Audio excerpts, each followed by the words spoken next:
3 రోజుల అంతర్మథనం తర్వాత మనసులో మాట కొడుకు ముందు పెట్టింది రాజేశ్వరి. అమెరికా కొడుకు ఆశ్చర్యంగా చూశాడు. గత 10 ఏళ్లలో ఎన్నిసార్లు రమ్మని పిలిచినా ఏదో ఒక వంక చెప్పే అమ్మ తనంతట తానుగా నన్నోసారి నీతో తీసుకెడతావా, కొన్నాళ్ళుండి రావాలని ఉందిరా అనడం సంతోషంతో పాటు ఆనందాన్నిచ్చింది. నాన్న వస్తానన్నారా అనుమానంగా అడిగాడు కొడుకు. రాజేశ్వరి తల దించుకుని నేను ఒక్కరితినే వస్తాను అని ఆగి, నాకిక్కడ నుంచి 2-3 నెలలు దూరంగా వెళ్ళి ప్రశాంతంగా బతకాలనిపిస్తుందిరా. రాజేశ్వరి గొంతు రుద్ధమయ్యి కళ్ళు తడి అయ్యాయి. వయసుతో పాటు కాల్చుకు తినడం ఎక్కువైందిరా నాని. అనని మాట లేదు. నోటికెంతొస్తే అంత అందరి ముందు అనడం, ప్రతిదానికి విసుగు కసుర్లు. పడలేకపోతున్నారా? నాకు 70 ఏళ్ళు వచ్చాయి. నేను మనిషినని, నాకు అభిమానం అవమానం ఉంటుందని ఆయన ఎప్పటికీ గ్రహించరు. ఈ వయసులో కూడా వేళకి వండి అన్నీ అమర్చి చాకిరీ చేస్తున్నాననే కృతజ్ఞతన్నా లేదు. ఆయనకి వచ్చినట్టే నాకు వయసు వచ్చిందని, ఓపిక తగ్గిందని గుర్తించరు. నా లోటు తెలియాలంటే ఆయన్ని వదిలి కొన్నాళ్ళు దూరంగా ఉండాలని నిర్ణయించుకున్నాను. కళ్ళు తుడుచుకుంది రాజేశ్వరి. తండ్రి సంగతి తెలిసిన కొడుకు తల్లి వంక సానుభూతిగా చూశాడు. ఆమె ఆవేదన అర్థమైంది. నీకెన్నిసార్లో చెప్పానమ్మా, మరీ అంతలా పడి ఉండద్దని, జవాబిస్తూ ఉండమని. నీవలా ఊరుకోబట్టే ఆయన నిన్ను లోకువ కట్టారు కోపంగా అన్నాడు. నోరు మూసుకు సహిస్తుంటేనే ఇలా అనే మనిషి జవాబిస్తే సహిస్తారా? నా సహనానికి హద్దుందని ఆయనకి తెలియాలి. నన్ను కొన్నాళ్ళు తీసుకెడతావా? నీకిబ్బంది లేకపోతేనే. ఏమిటమ్మా అలా మాట్లాడతావు? ఎన్నిసార్లు పిలిచాను రమ్మని. నాన్నకిబ్బందని ఒంటరిగా వదిలి రావడం బాగుండదని అన్నావు. అమ్మా, నీకిష్టమైనన్ని నాళ్ళు ఉందువు గాని. అయితే మీ నాన్నగారితో చెప్పి టిక్కెట్ అది ఏర్పాటు చెయ్యి. నాన్న, అమ్మనీసారి నాతో తీసుకెడుతున్నాను, కొన్నాళ్ళ నుండి వస్తుంది అన్నాడు నరేష్. ఒక్క క్షణంలో విశ్వనాథం గారి మొహం ఎర్రబడి, ఏం నేను చచ్చాననా అమ్మని తీసుకెళ్లడం? దురుసుగా అన్నారు. అమ్మకి కొన్నాళ్ళు మార్పు కావాలనుకుంటోంది. నాతో వస్తానంది. తీసుకెడుతున్నాను. కొన్నాళ్ళ నుండి వస్తుంది.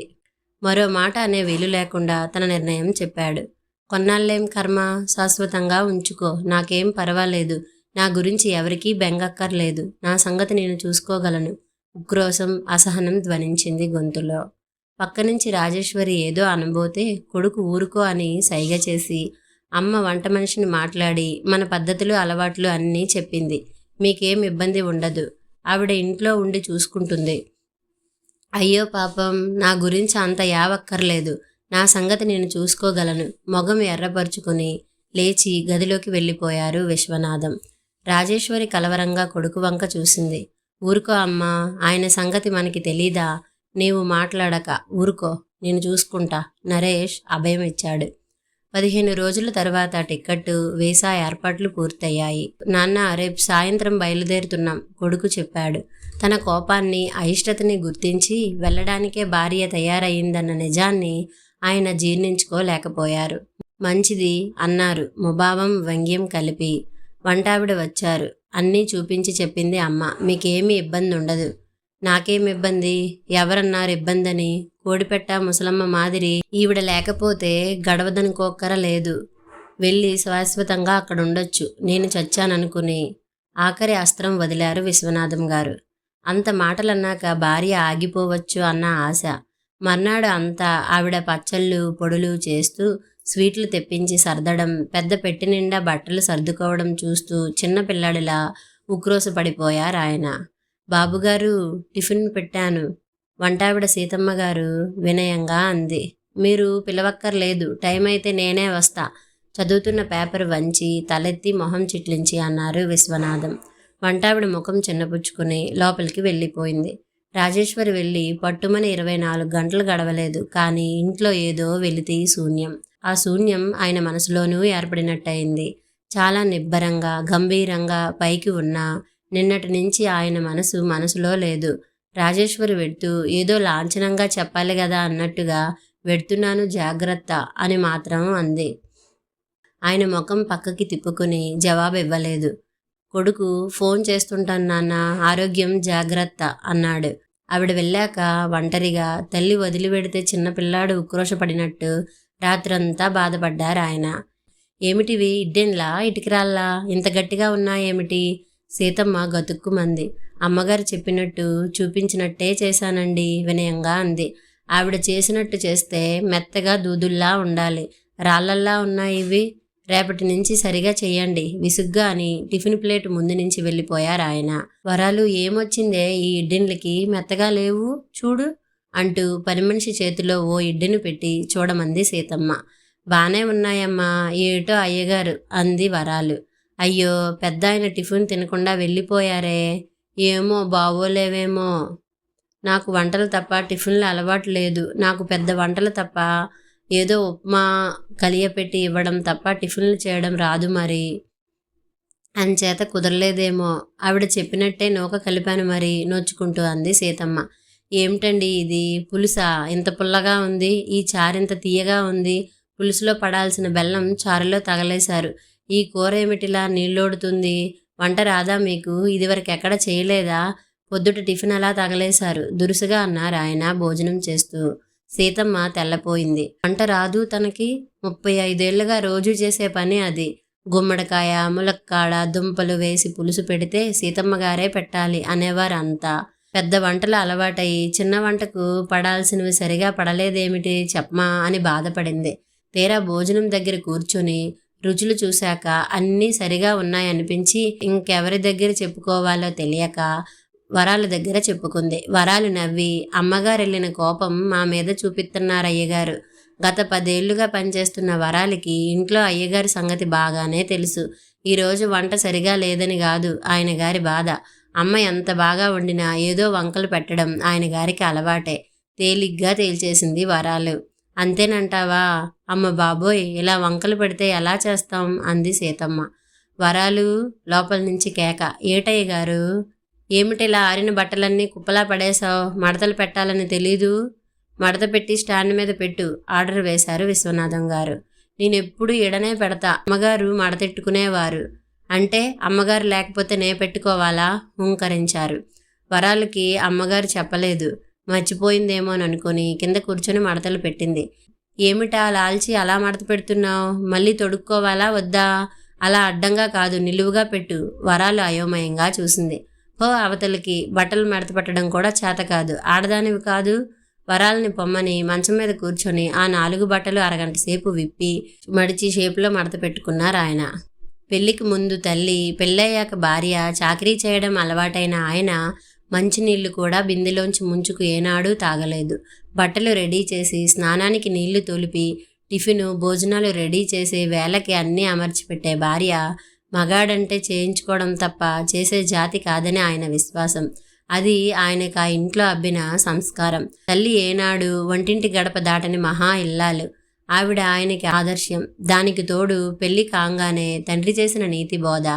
పెళ్ళై భార్య కాపురానికి వచ్చిన కొత్త పెళ్ళాం మోజులో నూతిలో నీళ్లు తోడడం అలవాటు లేని భార్యకి నీళ్లు తోడి పెడుతున్న కొడుకును చూసి పిచ్చి సన్నాసి, కొత్త పెళ్ళాం మోజు ఇలా వదిలేస్తే రేపటి నుంచి నీళ్లే తోడిస్తుందో వాకిళ్లే తుడిపిస్తుందో, ఆడారి వెధవల వీడు పనులు చేసి వంశగౌరవం మంట కలిపేస్తాడేమోననిపించి కొడుక్కి హితబోధ చేశాడు.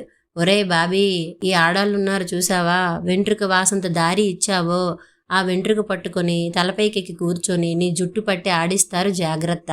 అలాంటి పొరపాటు చేయకు. ఎక్కడుండాల్సిన వాళ్ళని అక్కడుంచితేనే మనకి లొంగుతారు అని అన్న మాటలు కొడుకు బుర్రలో బాగానే దూరాయి. తండ్రి తల్లి మీద అధికారం చలాయిస్తూ చేయించుకునే పనులు చూసి మగాడంటే అలాగే ఉండాలన్న నమ్మకం కలిగింది. దానికి తోడు రాజేశ్వరి పట్నం పిల్ల. స్కూలు ఫైనల్ చదివింది. కాన్వెంట్లో చదవడం వల్ల ఇంగ్లీష్ బాగా మాట్లాడేది. పేపర్లు పుస్తకాలు తెగ చదివేది. తల్లిలా వంటింట్లోనే పడి ఉండకుండా పనులయ్యాక నీట్గా తయారయ్యేది. ఇల్లు పొందికగా సర్దడం, ఆవిడ కొట్టు బొట్టు మాట మంతిలో ఆధునికత కనిపించేది. మనసులో భావాలు స్వేచ్ఛగా చనువుగా వ్యక్తీకరించేది.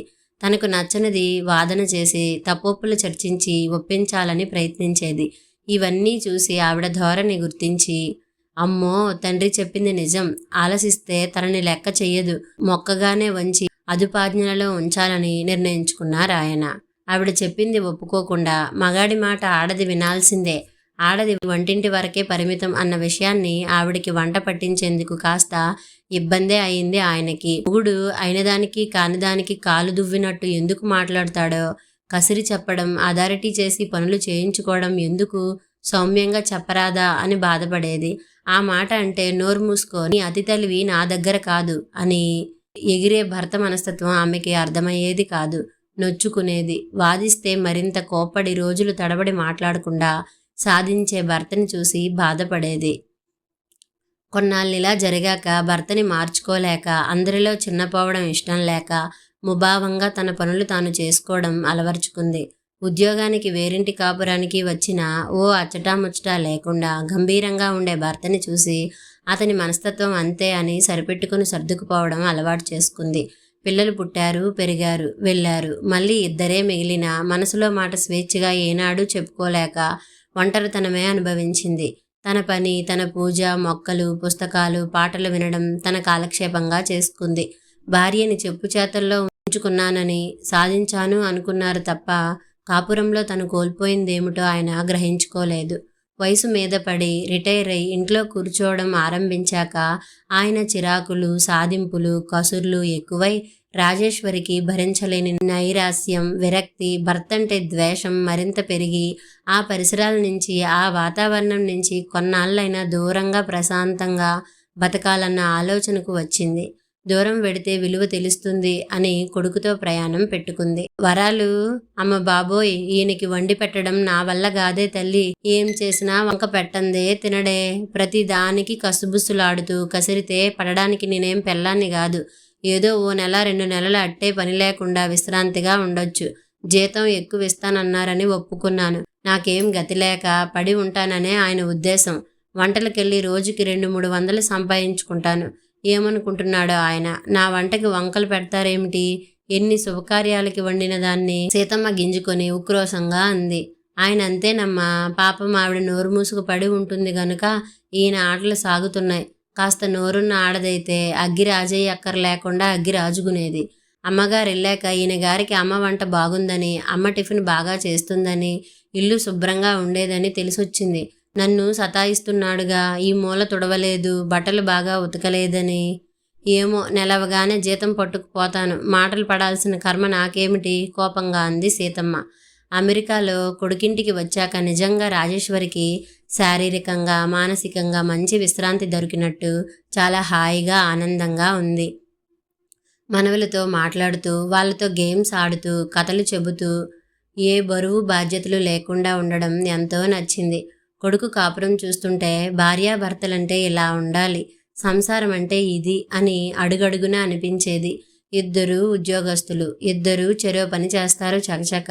ఆడపని మగపని అని కాదు. కోడలు వంట చేస్తుంటే కొడుకు గిన్నెలు కడుగుతాడు, వాషింగ్ మిషన్లో బట్టలు వేసి ఆరేస్తాడు, పిల్లల్ని స్కూల్కి తయారు చేస్తారు.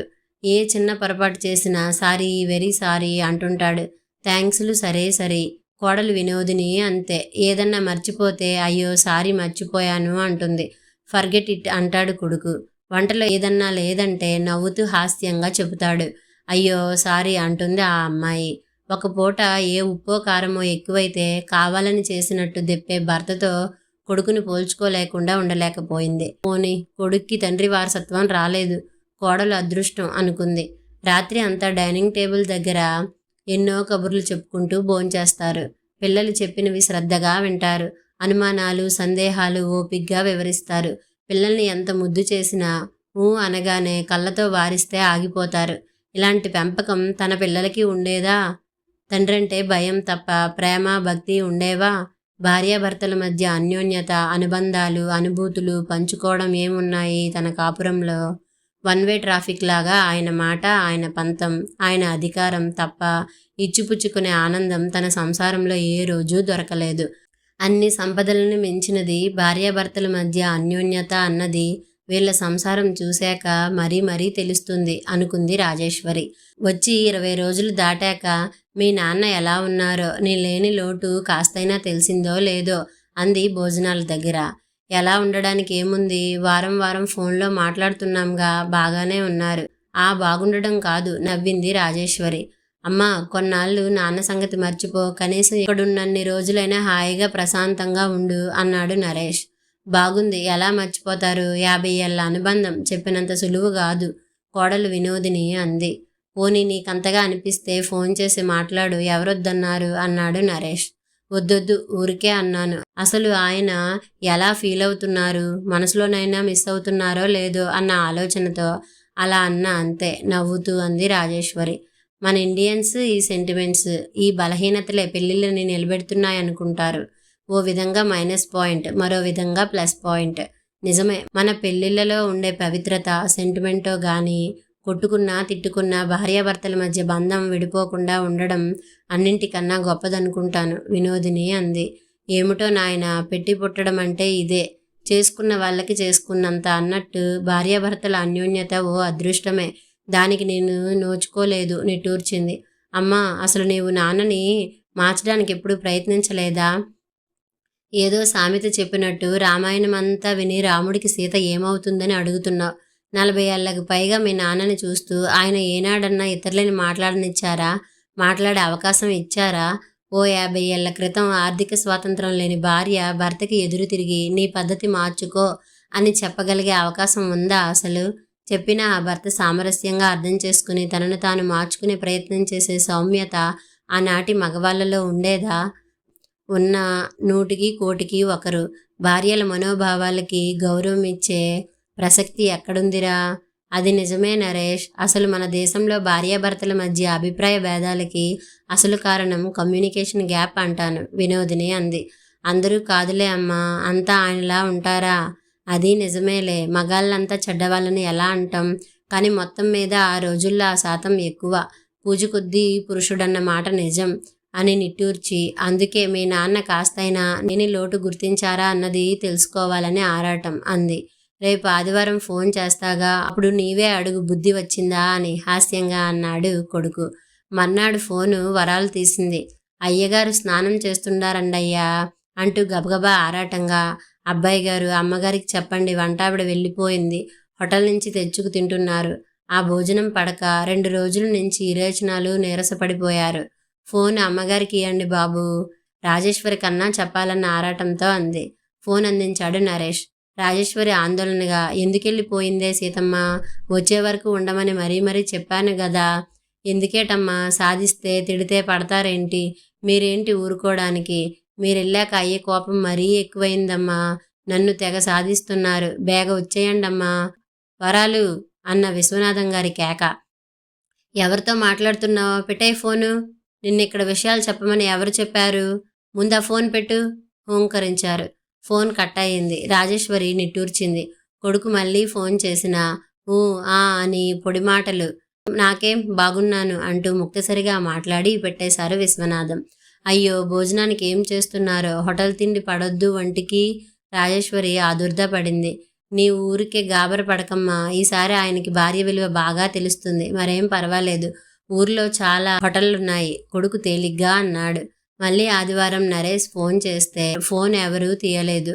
రోజంతా 4-5 సార్లు ఫోన్ చేసినా ఎవరూ తీయకపోవడంతో నరేష్తో పాటు రాజేశ్వరి ఆందోళన పడింది. ఏం అయ్యారీయన, ఎక్కడికి వెళ్ళి ఉంటారు? స్వగతంలో అనుకున్నాడు నరేష్. నాని, పోనీ ఓసారి పక్కింటి శంకర్రావు గారికి చేసి చూడు, లేదంటే మీ రంగబావ ఉన్నాడుగా, అతనికి చేయి, ఏమన్నా వాళ్ళకి తెలిసేమో. ఉండు, నంబర్లు ఇస్తాను. తన డైరీలో నెంబర్లు చూసి ఇచ్చింది రాజేశ్వరి. శంకర్రావు వారం రోజులుగా ఇల్లు తాళం వేసి ఉంది, ఎక్కడికెళ్లారో ఏం చెప్పలేదు అని చెప్పాడు. రంగని అడిగితే అంకుల్ వారం రోజుల క్రితం వచ్చి వంట మనిషి కావాలి, చూసి పెట్టమన్నారు. చూసి కుదిర్చి చెప్తానన్నాను. ఇంకా ఎవరూ దొరకలేదని ఫోన్ చేయలేదు. మరిలోగా ఎక్కడికెళ్లారో ఏం చెప్పలేదు అన్నాడు. రాజేశ్వరి కలవరపడింది. ఉండు, ఇందుకేమన్నా ఫోన్ చేశారేమో నాన్న, అడుగుతాను అంటూ డెట్రాయిట్లో ఉన్న చెల్లెలికి ఫోన్ చేశాడు నరేష్. జరిగింది చెప్పాడు. ఏమిటో అన్నయ్య, అమ్మ చేసిన పని బాగూలేదు. ఈ వయసులో ఆయన్నిలా ఒంటరిగా వదిలి రావడం ఏమిటి? అన్నేళ్లు భరించిన ఆవిడ ఈ ఆఖరి రోజుల్లో ఆయనలో మార్పు వస్తుందనుకుందా? నాన్న నాకేం ఫోన్ చేయలేదు మరి అంది. నాని, ఏమిటోరా, నాకు గాబరాగా ఉంది. ఈ పెద్ద మనిషి ఏమయ్యారో? ఆరోగ్యం సరిగా లేక ఏ ఆసుపత్రిలోనన్నా చేరలేదు గదా. నాకు టికెట్ కొనేరా బాబు, ఏదన్నా కానిది జరిగితే లోకం నింద నా మీద వేస్తుంది అంది అపరాధ భారంతో. కొడుక్కి ఏమనాలో తెలియక తల ఊపాడు. ఆదివారం ఉదయం 10 గంటల వేళ అంతా సావకాశంగా డైనింగ్ టేబుల్ దగ్గర దోశలు తింటుండగా కారు చప్పుడు. ఆ వెనక ఇందుమతి గొంతు వినిపించి కిటికీలోంచి తొంగి చూసిన వినోదిని మామయ్య గారు వచ్చారు సంభ్రమంగా అంటూ వీధి తలుపు తీయడానికి గబగబా వెళ్ళింది. తల్లి కొడుకులు అర్థం కాక మొహాలు చూసుకుంటుండగానే ముందు ఇందుమతి, వెనకాల నెమ్మదిగా నడుచుకుంటూ విశ్వనాథం గారు వచ్చారు.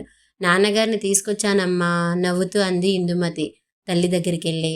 ఎప్పుడొచ్చారు? నిన్న మాట్లాడినప్పుడు చెప్పనే లేదు. తెలుసుండి చెప్పకుండా నటించావా? చెల్లెల్ని మందలిస్తూ. ఏమిటి నాన్న ఇది?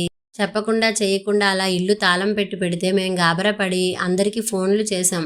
ఫోన్ చేసి వస్తున్నట్లు చెప్పొచ్చుగా కాస్త గట్టిగానే అన్నాడు నరేష్. నా కూతురు నా మనవడిని చూడాలనిపించి వచ్చాను. నీ పర్మిషన్ తీసుకురావాలా? బుకాయింపుగా అన్నారు ఆయన. నాన్న వస్తానని వీసా పేపర్లు అది పంపమని ఎవరికీ చెప్పొద్దని ప్రామిస్ చేయించుకున్నారు. వచ్చి 4 రోజులయింది అప్పుడే. నిన్న నీ ఫోన్ వచ్చాక ఇంకా సస్పెన్స్ వద్దని నేనే తీసుకొచ్చాను. చూసావా అమ్మా, నాన్నకి నీవంటే ఎంత ప్రేమో. నీవు లేకుండా ఉండలేక నీ వెంటే పరిగెత్తి వచ్చేశారు. విశ్వనాథి గారి మొహం సిగ్గుతో ఎర్రబడింది. అదేం కాదు, ఆవిడేనేంటి ఇష్టం వచ్చిన చోటుకి వెళ్ళగలదు, నేను వెళ్ళగలను. బెట్టుగా తగ్గిపోవడం ఇష్టం లేక దబాయింపుగా అన్నారాయన. అబ్బా ఏమిటి నాన్న, ఒక చిన్న మాట. నీవు లేకుండా తోచలేదు, అందుకే వచ్చానంటే అమ్మ సంతోషిస్తుందిగా. మీ మగాళ్ళకెంత ఇగో, కూతురు నవ్వుతూ అంటించింది. ఆ ఇగోలే భార్యాభర్తల మధ్య దూరాలను పెంచేది. అది మగాళ్ళకి అర్థం కాదు. పెళ్ళాం ముందు తలవంచకూడదు, తలవంచడం తలవంపులు అనే మనస్తత్వం వల్ల తాను జీవితంలో ఏం కోల్పోయానన్నది మగాళ్ళకి అర్థం కాదు. రాజేశ్వరి నవ్వుతూ అంటించింది. భార్య వంక గుర్రుగా చూసి, నేనెప్పటికీ తలవంచిన వీరుడినే గర్వంగా తలెగరేశారాయన. భార్యాభర్తలు ఒకరి ముందు ఒకరు తలవంచాల్సిన అవసరం ఉందని చెప్పడానికే ఒకరి చేతిలో ఒకరు తలవంచి పెళ్లి తంతులో జీలకర్ర బెల్లం పెట్టించడంలో భావం అది. అవసరమైతే భార్య ముందు భర్త తలదించితేనే ఆ సంసారంలో సామరస్యం ఉందని చెప్పడం. అలాగే నలుగురిలో భార్య కాళ్ళు పట్టుకొని మెట్టిలు పెట్టిస్తారు. సంసారంలో అన్యోన్యత, అనురాగం ఉండాలంటే అవసరమైనప్పుడు భర్త కాళ్ళ బేరానికి దిగాలి. అందులో సిగ్గుపడాల్సింది లేదని చెప్పడానికే అనుకుంటాను, రాజేశ్వరి అంది. అబ్బో, మీ అమ్మకి పడమటి గాలి బాగా వంటపట్టినట్టుంది. మాటలు జోరుగా వస్తున్నాయి. పెళ్లిళ్ళ గురించి రీసెర్చ్ చేసినట్టు మాట్లాడుతుంది హేళనగా అన్నారాయన. అవును, ఇన్నాళ్ళు నోరెప్పకపోవడమే నేను చేసిన పెద్ద తప్పని ఇక్కడికి వచ్చాకే బాగా అర్థమైంది. ఆడది నోరిప్పితే తిరుగుబాటు ధోరణిలాగే కనిపిస్తుంది మగాడికి. Daddy, whatever you say, అమ్మ చెప్పిన దానిలో నిజం ఉందని మీరు ఒప్పుకోవాలి ఇప్పటికైనా. బెటర్ లేట్ దెన్ నెవర్ అన్నాడు కొడుకు.